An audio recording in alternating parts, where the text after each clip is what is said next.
한 300번 정도 나옵니다. 마태복음 5장 17절에 보면 예수님이 이런 말씀을 했어요. 나는 율법을 폐하려 온 것이 아니라 율법을 완전하게 하러 왔다. 그렇게 말해요.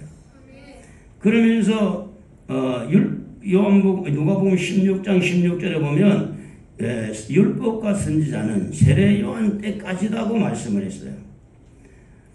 그러니까 이제 예수님께서 율법에 대한 이야기를 쭉 합니다. 율법을 나는 완전하게 하러 왔고 율법으로 살지 못하는 사람들을 위해서 십자가에서 내가 죽으심으로 율법이 요구하는 대가를 십자가에 내가 지불 하신 거다. 이렇게 가르치시는 분이 예수님이에요. 그런데 실제로 그 율법으로 인해 가지고 잡혀온 여자가 하나 있었잖아요. 요한복음 8장에 보면 가늠하다가 잡힌 여인이 예수님에게 끌려왔습니다. 그래서 많은 사람이 돌을 들고 이 여인을 이렇게 예수님 한마디만 하면 돌로 쳐 죽여야 되는데 그 율법에 어떻게 되냐, 가늠한 자는 돌로 쳐 죽여라 이렇게 돼 있는 거예요. 그래서 모세 율법에 따라 돌로 치라 이렇게 명했는데 예수님은 어떻게 말하겠습니까? 라고 예수님에게 질문할 때 우리가 잘 알지 않습니까? 예수님께서 아무 말도 안 하고 땅에 글을 쓰시면서 너희 중에 죄 없는 자가 먼저 와서 돌로 치라고 이렇게 예수님이 하시죠. 그러니까 이 말은 뭐냐면 이 사람들의 모든 시각이 어디로 가 있어요? 가늠하다가 잡힌 여인에게 가 있는 거예요. 저 나쁜 여인, 저 나쁜 여자. 또 하나는 그들 마음에는 어디로 가 있냐? 예수님을 골탕 먹여야겠다. 예수님을 진퇴양난에 빠지게 해서 예수님이 율법을 치라가면 로마의 법에 걸리게 되고 너 율법대로 돌 치면 안 된다 그러면 성경에 이렇게 입에 되니까 그러니까 예수님은 꼼짝할 수 없는 이런 모든 게 예수님에게 눈길에 가 있고 가늠하다가 잡힌 여인에게 눈길에 가 있는데 예수님은 너희라고 하는 단어를 씁니다. 너희 중에 죄 없는 자가 먼저 돌로 치러 갈 때 모든 사람들이 누구를 쳐다보느냐? 자기를 쳐다본 겁니다. 자기의 마음을 쳐다보는 거예요. 나는 누구인가를 보는 거예요. 그러니까 이 사람들이 자기를 쳐다보니까 자기도 죄가 있거든요. 그 중에 가늠한 자도 있을 테고 그 중에 거짓말한 자도 있을 테고 자기 중에 자기 마음을 들여다보니까 나도 죄를 지은 사람이다. 그래서 이제 이 돌을 이렇게 칵 잡고 있다가 주먹을 풀고 돌을 내려놓고 다 갔어요. 그때 예수님이 하는 말이 예수님이 여자에게 묻습니다. 다들 어디 갔느냐? 다 갔습니다. 그때 예수님이 이런 말씀을 해요. 나도 너를 정죄하지 아니하니까 다시는 죄를 짓지 말라고 그렇게 말씀을 합니다. 이 말은 뭐냐면 율법에 저촉이 되고 율법대로 살지 못한 예수님이 이 여인을 용서하는 모습을 우리는 보게 되어지는 겁니다. 그러므로 율법으로는 의롭게 되어질 사람이 없다고 로마서 3장 20절에 보면 율법의 행위로 그의 앞에 의롭다 하심을 얻을 육체가 없나니 율법으로는 죄를 깨닫는다. 이런 깨닫음이다. 이렇게 말씀합니다. 율법이 하는 일은 무슨 일을 하느냐면 죄가 죄인 줄을 알게 하는 것. 이것이 죄구나. 죄를 깨닫게 한다는 겁니다. 갈라디아서 3장 25절에도 보면 옛날의 성경은 초등학문이라고 그래야 됐는데 요즘에 우리가 읽는 성경은 율법은 초등교사가 돼서 그것이 바로 죄를 깨닫게 해서 죄 문제를 해결하기 위해서는 예수를 만나야 되니까 예수님에게로 이렇게 이끌어가는 것이 초등학문, 초등교사라 그렇게 말씀했습니다. 율법은 죄를 깨닫는 일을 해요. 그리고 율법은 죄 문제를 죄가 죄구나, 이것이 죄구나, 이게 나쁘구나, 이것을 알려주는 것이 바로 율법이라고 하는 겁니다. 그래서 죄 문제를 심각하게 생각하게 만드는 것이 율법이에요. 율법.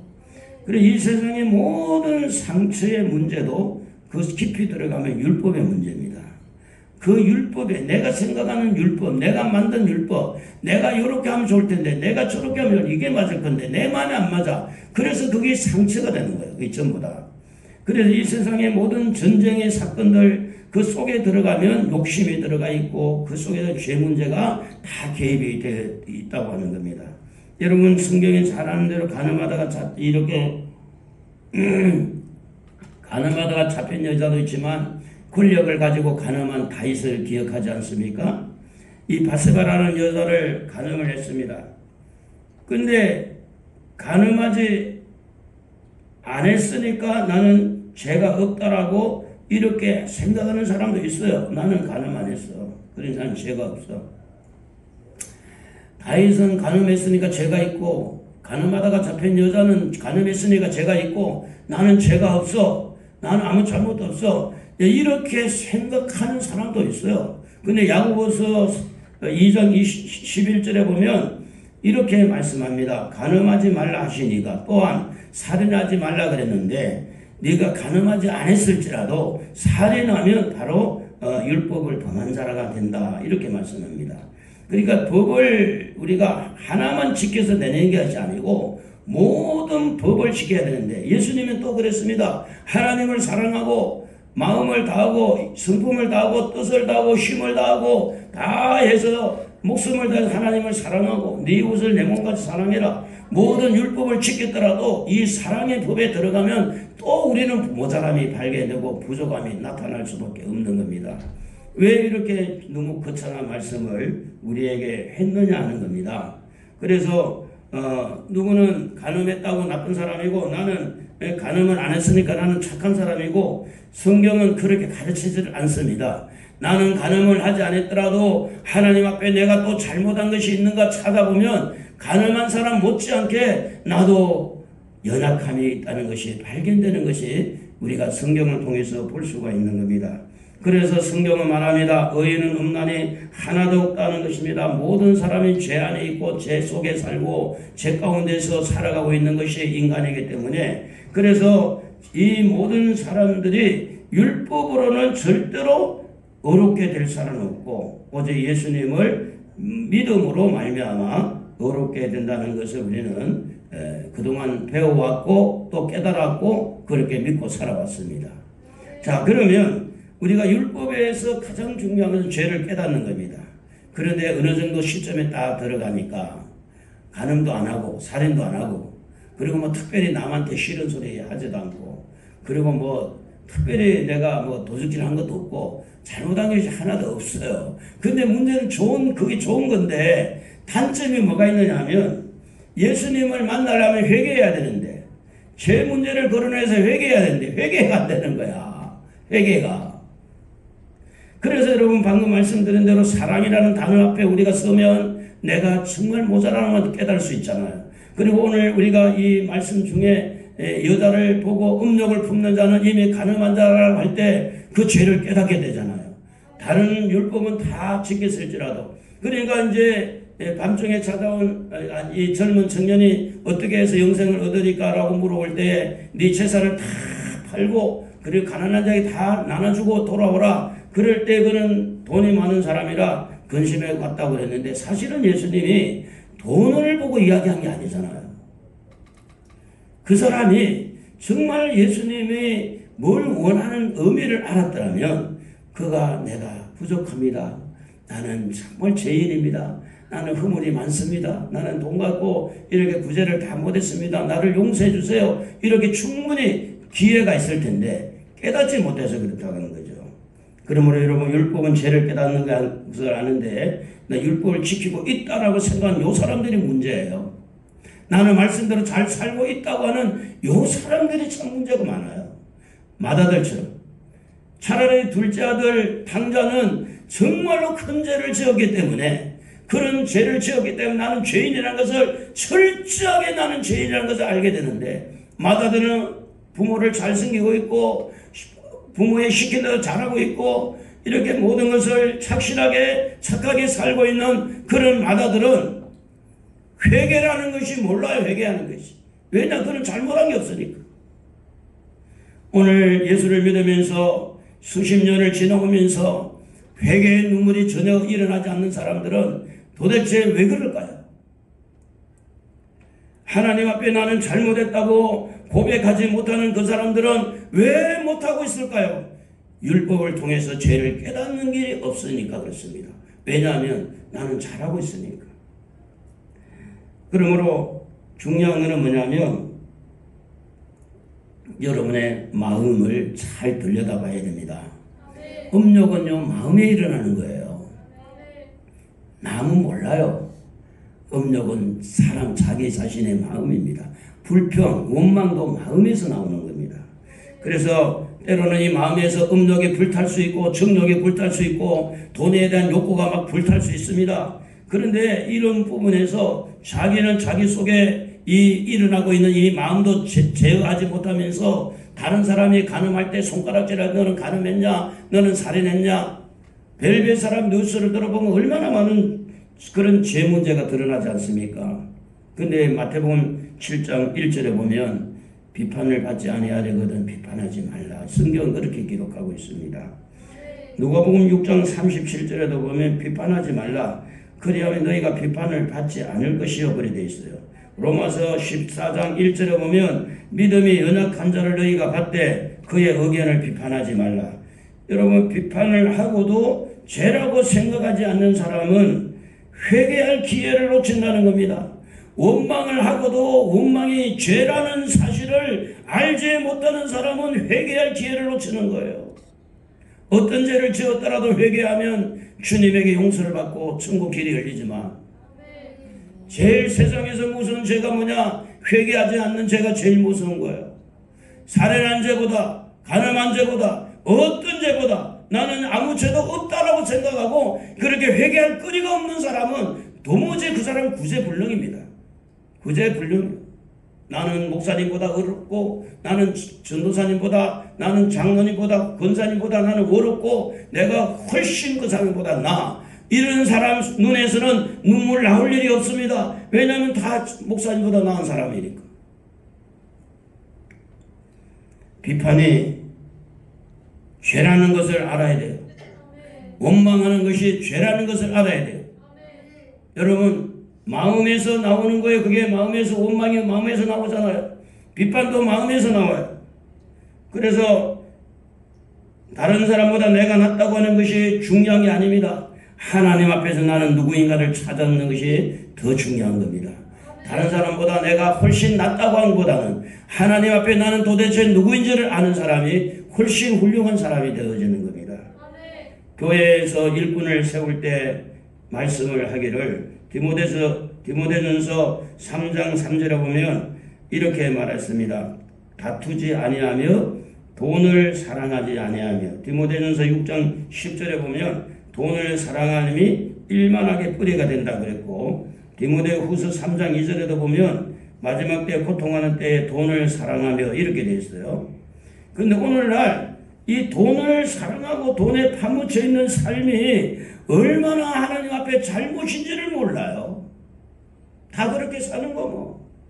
히브리서 13장 5절에 보면 돈을 사랑하지 말고 있는 바를 족한 줄로 알라 그랬는데도 불구하고 끊임없이 우리는 돈을 향해 쫓아가고 있습니다. 돈을 붙들려고 쫓아가고 있어요. 돈을 벌지 말라는 것이 아닙니다. 우리의 마음이 주님을 향하는 마음과 돈을 향하는 마음을, 여러분 제가 강아지를 키우는 사람이 잘못됐다고 말하는 거 아닙니다. 강아지를 섬기고 강아지를 잘 돌보는 것 그 이상으로 하나님을 더 사랑하고 하나님을 더 잘 섬겨야 맞는 거 아닙니까? 하나님이 강아지보다 못해야 되겠어요? 요즘에는 목사님들이 좀 고민이 많이 생겼죠. 우리 아이가 죽었는데 와서 장례식 좀 치러주세요. 야, 이거 가야 돼 말아야 돼. 그 우리 아이가 누구냐면 강아지가 아이야, 강아지. 우리 딸이 죽었다는 거예요. 딸이 죽었는데 와서 잔도 좀 치러달라고 그러는데 화장대 가서 잔도 좀 치러달라는데 목사님들이 이제 고민이 생기게 된 거예요. 이제 지금 가야 돼 말아야 돼. 안 가면 삐져가지고 우리 딸이 죽었는데 왜 우리 목사님 다른 교회 목사님은 다 와서 화장터에 와가지고 예배드리고 이렇게 장례식을 다 해주는데 왜 우리 목사님은 해주지 않느냐? 시험에 들어서 교회 안 오면 어떻게 하지? 또 11조도 많이 하고 있는데. 여러분 우리가 돈을 사랑하는 것보다 하나님을 더 사랑해야 돼요. 돈을 사랑하는 그 수준보다는 하나님에게 더 사랑하는 것이 중요한 거고, 여러분 돈을 벌지 말라는 게 아닙니다. 열심히 일해서 돈을 벌어야 돼요. 그러나 그 돈을 버는 목적도 하나님을 사랑하기 위해서. 할렐루야. 돈을 사랑하는 것은 어디서 나올까요? 마음에서 나오는 겁니다. 하나님을 사랑하는 것 어디에서 나올까요? 마음에서 나오는 겁니다. 여러분, 따라서 돈이 마음을 다스리는 것보다 마음이 돈을 다스려야 되는데, 그런데 그 마음은 누가 다스려야 되느냐? 하나님이 다스려야 돼요. 그래서 우리가 누구입니까? 하나님의 자녀 아닙니까? 그러므로 오늘 우리의 마음에는 하나님의 은혜가 있어야 됩니다. 별 수 없어요. 목사도 똑같아요. 여러분도 똑같아요. 하나님의 은혜가 있어야 돼요. 하나님이 내 마음을 다스려야 돼요. 너무 이렇게 음욕을 품는 거 너무 거창하지 않느냐? 너무 이렇게 지나치지 않느냐? 마음을 다하고 성품을 다하고 뜻을 다하고 힘을 다하는 건 너무 가혹하지 않느냐라고 충분히 말할 수 있지만, 그 말은 무슨 이야기인가 하면 우리의 마음이 하나님의 은혜가 필요하구나 하는 겁니다. 하나님의 도움이 필요하구나, 그런 이야기입니다. 불평하는 마음, 원망하는 마음, 이 감사하는 마음, 똑같은 마음인데 여기서 나오는 것은 다 달라요. 감사할 때가 있고 원망할 때가 있고. 그래서 이 마음에 일어나는 이 모든 일들을 다스리는 것이 중요한 건데, 그 마음에서 일어나는 것을 다스리는 것 첫 번째 중요한 것은 뭐냐면, 먼저 내가 율법을 통해서 죄를 깨달아야 된다. 내가 지금 마음에 일어나고 있는 이 마음의 생각들이, 마음에서 일어나고 있는 돈을 향하는 마음들이 하나님 앞에 잘못하고 있고, 기도를 쉬는 것이 죄라는 것을 누가 알겠어요? 기도를 하다가 안 하는 그게 죄라는 건 누가 아느냐고? 성경을 통해서 알지. 불평하는 것이 어떻게 하게 죄인 줄 알아요? 성경을 통해서 아는 거지. 그래서 제일 중요한 건 뭐냐면, 내가 하나님 앞에 얼마나 연약하고 부족한 것을 깨달아야 된다는 거예요. 깨달을 때 하나님 내가 잘못했습니다. 하나님 내가 잘못했습니다 할 때 눈에서 눈물이 나오고 콧물이 나오고. 그러므로 여러분, 우리가 어렵다 되는 것은요, 절대로 내가 착해서 어렵게 되지 않습니다. 내가 내 마음을 다스리기 어려워요. 내가 어떤 삶을 내가 다 어떻게 해결할 수가 없어요. 그래서 우리는 예수를 믿는 겁니다. 예수를 믿어서 어려워지는 거예요. 사도행전 13장 39절에 보면 모든 일에도 이 사람 예수님을 힘입어 믿는 자마다 어렵다 하심을 얻는 이것이니라, 이렇게 말씀을 했고, 로마서 3장 28절에도 보면 사람이 어렵다 하심을 얻는 것은 율법의 행위에 있지 않고 믿음으로 우리 되는 줄 우리가 인정하노라. 어렵게 되는 것은 예수를 믿음으로. 그런데 예수를 믿게 하기 위해서 우리는 죄를 깨달아야 되는, 죄를 깨달으려고 하니까 율법이 나와야 되는 거예요. 율법을 통하지 않으면 죄를 깨닫지 않는 거예요. 갈라디아 2장 16절에 보면 사람이 어렵게 되는 것은 율법의 행위로 말미암이 아니요 오직 예수 그리스도를 믿음으로 말미암은 줄 알므로 우리도 그리스도 예수를 믿나니, 이렇게 되어 있습니다. 예수를 믿음으로 어려워진다는 것은 오늘 여러분이 수없이 알아왔고 깨달았어요. 근데 중요한 것은 뭐냐면 그 예수님이 고마운 마음이 없는 거야. 왜 고마운 마음이 없느냐? 죄를 깨닫지 않아서 그래요. 죄가 이렇게 무서운 거구나. 죄의 형벌이 너무 무서운 거구나. 그 죄를 왜 깨닫지 못했느냐? 내가 다른 사람보다 잘 착하게 사니까. 성경을 통해서 율법을 통해서 죄를 깨달은 일이 없으니 죄를 회개할 기회도 없는 거죠. 그래서 여러분, 예수님의 은혜가 임하려면 순서를 밟아야 됩니다. 율법을 통해서 죄를 깨닫자.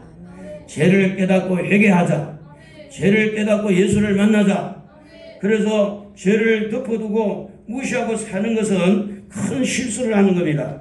죄를 깨닫고 그 죄를 예수님의 십자가 앞에 가지고 나가서 주님, 내가 이러이러한 죄가 있나이다. 주여 나를 용서해 주옵소서. 이렇게 해야 됩니다. 그런데 사람들이 참 미련하고 좀 어리석어서 깨닫지 못하니까 예수님이 좀 심각한 말을 했어요. 심각한 말.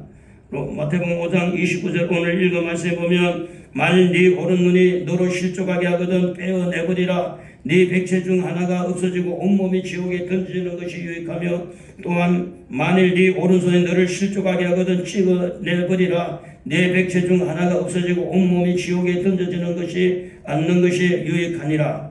죄를 지을 때마다요, 찍어내고 빼내고 눈을 빼내고, 눈으로 음욕이 품을 때 이거 눈 안 빼버리고, 또 하나는 빼버리면 도대체 눈이 어디 남겠어요?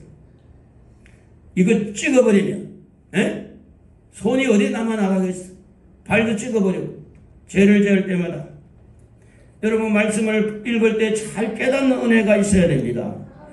이것은 눈알을 빼고 손목을 찍어버리고 그냥 완전히 이렇게 온몸을 난도질하라는 말씀이 아니라 죄가 이렇게 무섭다는 것을 알려주고 있는 겁니다.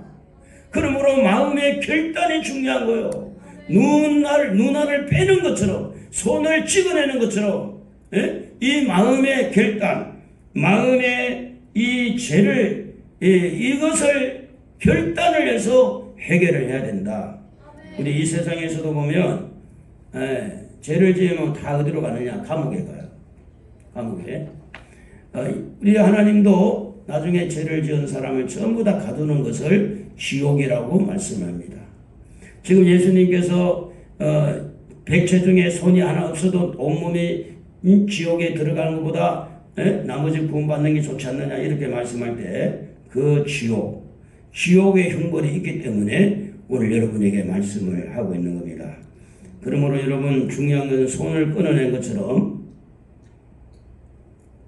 눈을 빼낸 것처럼 죄에 대해서 이 마음을 지켜나가려고 할 때 죄가 죄로 드러난다는 거예요. 이 정도면 괜찮아. 다 이렇게 살잖아. 이렇게 얼버무리면 죄가 드러나지 않습니다. 그런데 정말 손을 잘라내는 것처럼 눈을 빼내는 것처럼 내가 정말 죄에 대해서 민감한 반응을 일으킬 때 내가 얼마나 죄를 짓고 있고 내가 얼마나 부족한다는 것을 알게 되므로 하나님 나를 도와주시옵소서. 나는 죄인입니다. 나를 용서해 주옵소서. 이렇게 그것을 결단할 때 죄가 죄로 드러난다는 겁니다. 그래서 잠언 4장 23절에 보면 우리의 마음을 지키는 것이라 그래요. 무릇 지킬 만한 것보다 너의 마음을 지키라. 마음이 죄를 짓지 않도록 지키라. 생명의 근원이 이에서 남이니라.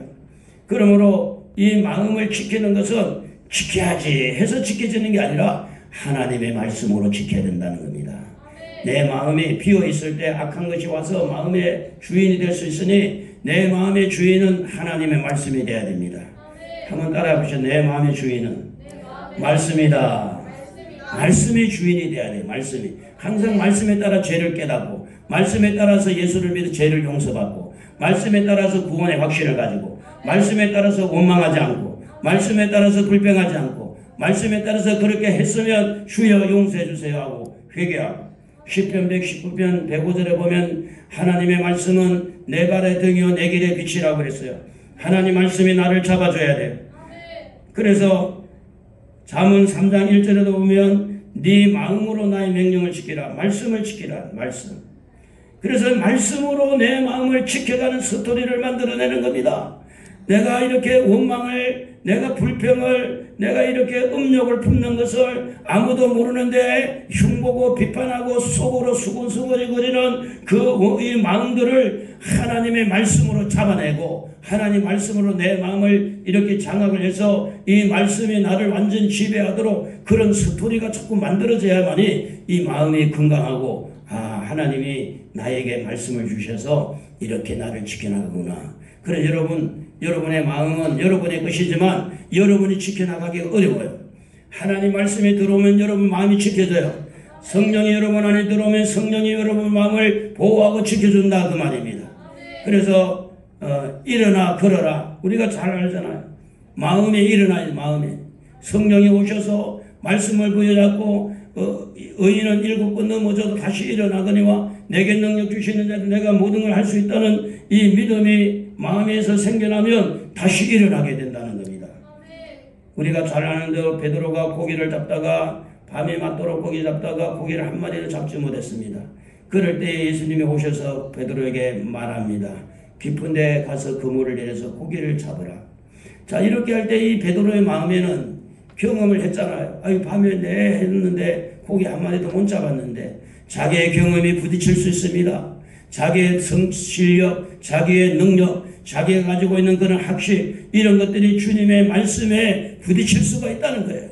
그러므로 마음이 하나님의 말씀에 이렇게 완전히 지배를 받고 순종하려면 사도 바울이 말한 것처럼 자기 경험, 자기 지식, 자기가 가지고 있는 모든 학식들을 배설물로 다 버리고 오직 하나님 말씀만, 오직 말씀만 붙드는 것이 여러분의 마음을 지켜나갈 수가 있는데, 누가복음 5장 5절에 보면 베드로가 말을 합니다. 밤이 새도록 수고하였으되 잡은 것이 없지만은 말씀에 의지하여 그물을 내리이다.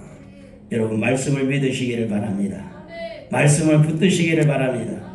여러분, 지금 눈에 보이지 않고 귀에 들리지 않고 손에 만질 수가 없어도 말씀 부여잡으면 눈에 보이게 되고, 말씀 부여잡으면 귀에 들리게 되고, 말씀 부여잡으면 그런 간증거리가 일어날 수가 있는데, 말씀을 붙잡지 않고 여러분 생각을 붙잡으면 여러분이 어려움에 처할 수밖에 없는 겁니다.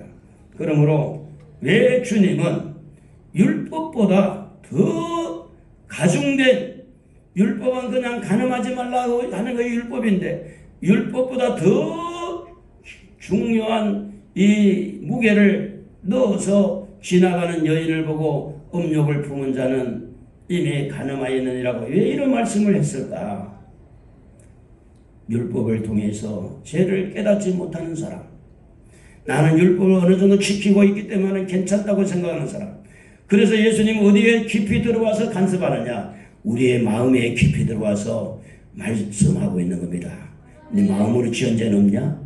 마음으로 흉보는 없냐? 마음에서 일어나고 있는 원망 불평은 없냐? 마음에서 이런 정욕에 빠져서 여인에게 음욕을 품거나 남자에게 음욕을 품은 것은 없냐? 네 마음은 어떠냐? 네 마음은 깨끗하냐? 네 마음을 한번 들여다보라고 말씀하는데, 그 마음을 들여다볼 때 내가 죄인이구나, 내가 연약하구나. 예수님은 그 소리를 듣고자 하는 거예요. 하나님, 제가 잘못했습니다. 그래서 말씀을 통해서 이 마음을 들여다보고 회개의 사람이 되라고 이 말씀을 하신 겁니다. 회개하는 사람 되라고.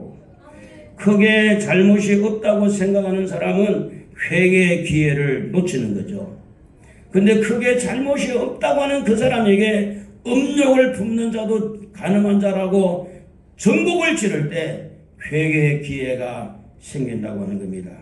사람의 기준으로 볼 때는 마음에 일어나는 것이 마음에는 이런 마음도 있고 저런 마음도 있는데 지나가면 되지 개의치 않는 그런 사람도 있을 수가 있습니다. 그런데 주님은 그 마음에서 일어나는 문제를 다루고 있는 겁니다. 그 마음에서 잠깐 머물다가 나오는 그 마음도, 마음에 스쳐가는 그 마음도 주님은 간섭하기를 원한다고 하는 겁니다. 그래서 그 마음으로 지은 죄를 예수님은 그냥 넘어가지 아니하고 그 순간적으로 음욕을 품는 것, 순간적으로 못마땅하게 하는 그 마음을 말씀으로 잡기를 원하는데, 회개하라는 주님의 말씀이죠. 오늘 간음하다가 간음해서 비밀로 지켰던 이 다윗에게 하나님은 다윗을 살리기 위해서, 다윗을 죽이려고 한 게 아니잖아요. 다윗을 살리기 위해서 나단 선지자를 그에게 보냅니다. 그래서 다윗이 내가 잘못했습니다. 회개하니까 주님이, 물론 큰아들 바세바가 처음에 아들 낳은 아들은 죽게 되죠. 하나님의 징계로. 두 번째 낳은 아들이 솔로몬 아닙니까? 하나님은 마음으로 지은 죄든 남들이 모른 죄든 죄 문제는 그냥 넘어가지 않겠다는 겁니다. 절대로 넘어가지 않는 겁니다. 오늘 여러분의 마음 안에 들어있는 어떤 마음이든 간에 주님 말씀 앞에서 오늘 여러분이 죄를 깨닫고, 하나님 내가 잘못했습니다. 하나님 나를 용서해 주세요. 내가 나쁩니다. 나는 그 사람보다 더 잘못이 있습니다. 용서해 주세요 하면 우리 주님은 여러분을 용서하시는 줄로 믿습니다. 그리고 이제 이렇게 좀 가중된 이런 말씀을 주신 이유는 뭐냐면, 하나님의 항상 은혜 속에서 내가 연약함을 깨닫고 깨어 있으라는 뜻을 가지고 있습니다.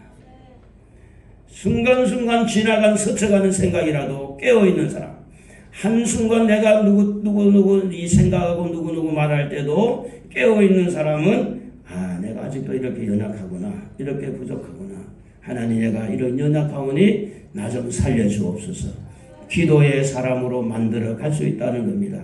믿음의 사람으로 만들어 갈 수 있다는 거죠. 그리고 이제 하나님의 도움을 요청하게 되어지죠. 하나님 내 마음을 도와달라고. 하나님 말씀으로 나를 다스려 달라고. 그래서 말씀 부여잡고 마음을 자꾸 정화시켜 가는 거예요. 그래서 사람들이 매너리즘에 빠지거나 자기 잘났다고 교만한 사람들 있잖아요. 근데 이 말씀이 그 속에 들어가서 죄를 깨닫게 하고 회개해서 사람답게 만들어줘야지. 어떻게 합니까? 여러분도 여러분을 그냥 모르겠다. 그냥 불의하게 되는 대로 살지 그렇게 살고 있습니까? 그러면 안 됩니다. 주님은 여러분을 너무너무 사랑해서 십자가에 죽기까지 해서 여러분 살리려고 하잖아요. 여러분이 여러분을 포기하면 안 됩니다. 내 성격이 그러니 포기하면 안 됩니다. 나는 원래 그래야 그렇게 포기하면 안 돼요.